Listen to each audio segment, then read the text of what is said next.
अफ्रीकी देशों में बढ़ते इबोला संक्रमण के खतरों के बीच अब कहें तो अपने देश में भी इसे लेकर सतर्कता बढ़ती जा रही है। और झारखंड की राजधानी रांची में इबोला वायरस को लेकर क्या कुछ सतर्कताएं बढ़ती जा रही हैं, क्या कुछ प्रिवेंटिव मेजर्स उठाए जा रहे हैं, इसे लेकर बात करने के लिए हमारे साथ इस वक्त रांची के civil surgeon doctor Prabhat Kumar हैं।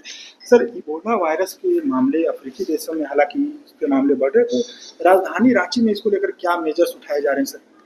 जोहार, नमस्कार। मैं doctor Prabhat Kumar, civil surgeon Ranchi. और आपने बिल्कुल सही कहा कि अफ्रीकी देशों में, खासतौर पर कोंगो, युगांडा, सूडान, इन देशों में इबोला केसेस बढ़े हैं और वहाँ पर डेथ रेट भी काफ़ी हाई है।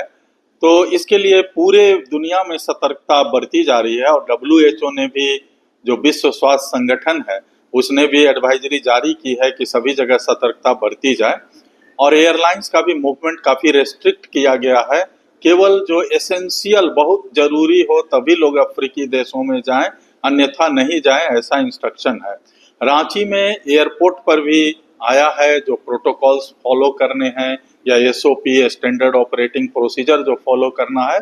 मुझे भी उसमें उसी SOP में लिखा हुआ था कि CMO को बुला करके मीटिंग भी करें एयरपोर्ट पर और ट्रेनिंग भी दें। तो हम लोगों ने मीटिंग किया, ट्रेनिंग किया, सभी लोगों को सारी जानकारी दी गई इबोला के बारे में।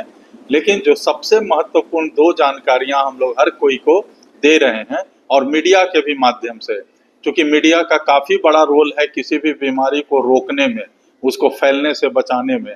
तो इसके लिए हम लोग सभी जगह यही बता रहे हैं कि इबोला वायरस से बिल्कुल डरना नहीं है, बिल्कुल घबराना नहीं है, कोई चिंता नहीं करनी है, केवल सतर्क रहना है और तैयारी, प्रिपेयर्डनेस जो हम लोग के लेवल से होना है, प्रशासन के लेवल पर, स्वास्थ्य विभाग के लेवल पर, एयरपोर्ट, सब जगह जो सतर्कता बरतनी है वो सतर्कता हम लोग बरत रहे हैं। इसीलिए आप बिल्कुल निश्चिंत रहें और अपने लाइफ को बिल्कुल एंजॉय करें। लक्षण जानना बहुत जरूरी है, इबोला के क्या लक्षण हैं।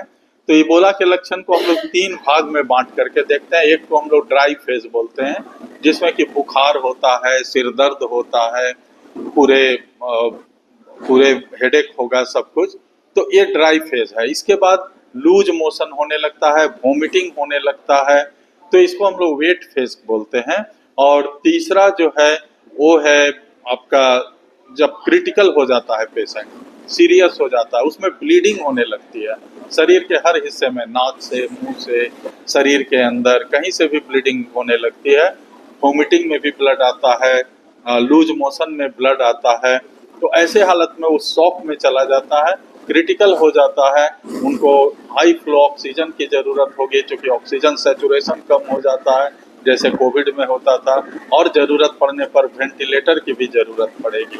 तो ये सारे हम लोग इसके लक्षण हैं और इसका जो कोर्स है कि किस ढंग से बढ़ते जाता है बीमारी। जहाँ तक डेथ रेट की बात है, तो कोविड में, जहाँ कोविड तो करोड़ों लोगों को हुआ, लेकिन डेथ रेट उसमें 1% से भी कम था, काफ़ी कम डेथ रेट था उस हिसाब से। लेकिन तो इबोला में डेथ रेट काफ़ी हाई है। एवरेज डेथ रेट जो है वो 50% है। बहुत पहले 90% भी हुआ करता था इबोला से डेथ रेट, लेकिन अभी ये 50% के आसपास है इबोला का डेथ रेट। तो है काफ़ी खतरनाक वायरस, लेकिन सरकार और सभी लोग, सभी विभाग, प्रशासन, सब लोग इसके लिए तैयार हैं। और हमें उम्मीद करनी चाहिए पूरी तरह कि कभी भी इबोला वायरस भारत में नहीं आएगा। एयरलाइंस के मूवमेंट को भी बहुत रेस्ट्रिक्ट कर दिया गया है, या ऑलमोस्ट जीरो कर किया जाएगा शायद, अगर कुछ भी एक भी केस ऐसा मिला भारत में। अभी तक कोई भी केस भारत में नहीं मिला है, लेकिन कुछ जो युगांडा से या सूडान से कुछ यात्री आए, ट्रैवल हिस्ट्री, हाँ, उनको कहीं कहीं क्वारंटाइन में रखा गया है और पुणे के वायरल लेबोरेटरी में उनका सैंपल भी भेजा गया है, लेकिन कोई भी कंफर्म केस अभी तक फॉर्चुनेटली नहीं हुआ है।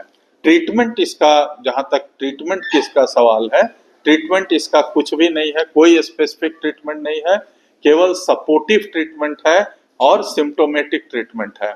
जैसे अगर मान लीजिए ऑक्सीजन की कमी हो गई तो उनको ऑक्सीजन देना होगा, हाई फ्लो ऑक्सीजन देना होगा या वेंटिलेटर पर रखना होगा। उसी ढंग से जो भी उनके लक्षण हैं, जो भी तकलीफ है, उसके आधार पर उनको ट्रीटमेंट दिया जाएगा और वो फिर ठीक होंगे एटलीस्ट हम लोग उम्मीद करते हैं कि हमारे देश में चूंकि सुविधाएं बहुत अच्छी हैं अफ्रीकी देशों की तुलना में, तो हम लोग यहाँ पर काफ़ी यहाँ सर्वाइवल रेट बहुत अच्छा होगा हमारे देश में। हम लोग इस बात की पूरी उम्मीद रखते हैं। तो प्रिवेंटिव मेजर्स के तौर पर कुछ बेड भी रिजर्व किए गए हैं सर? हाँ, बेड हम लोग अभी बहुत ज़्यादा तो रिजर्व करना संभव नहीं है क्योंकि बहुत सारे पेशेंट हैं और सारे पेशेंट को बेड चाहिए, लेकिन 2 बेड हम लोग इबोला वायरस के लिए रखे हैं। और रांची एयरपोर्ट पर क्या कुछ स्क्रीनिंग के लिए है व्यवस्था? हाँ, रांची एयरपोर्ट पर एक एरिया को आइडेंटिफाई कर लिया गया है कि अगर कोई ऐसा लक्षण वाला पेशेंट आएंगे तो उनको वहां पर अलग कर दिया जाएगा और तुरंत फिर एम्बुलेंस के सहायता से उनको या तो रिम्स में भर्ती किया जाएगा या सदर अस्पताल रांची में। तो सभी यात्रियों की स्क्रीनिंग हो रही है सर, जो बाहर से आए फॉरेन से आए हैं उनकी आइडेंटिफाई? अभी तो सभी यात्रियों की नहीं हो रही है, जो फॉरेन से आएंगे या जिनका कॉन्टैक्ट हिस्ट्री होगा या जिनमें क्लियर कट लक्षण होगा, भले उनका कोई ट्रैवल हिस्ट्री नहीं है, कुछ भी नहीं है, लेकिन उनका लक्षण वैसा है, काफी तकलीफ में वो आ रहे हैं। तो सर लक्षण क्या होता है, शुरुआती लक्षण क्या है? हाँ, शुरुआती लक्षण तो बिल्कुल शुरुआत में तो बस बुखार होगा, बदन दर्द होगा, वोमिटिंग का टेंडेंसी होगा, शुरुआती लक्षण यही सब।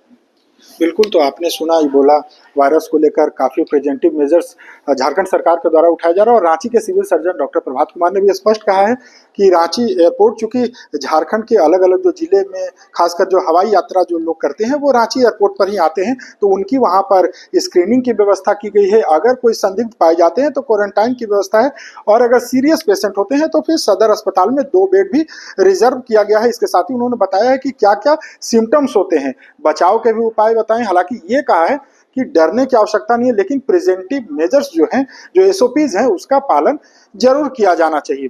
टीवी 9 के लिए रांची से मैं अशोक कुमार।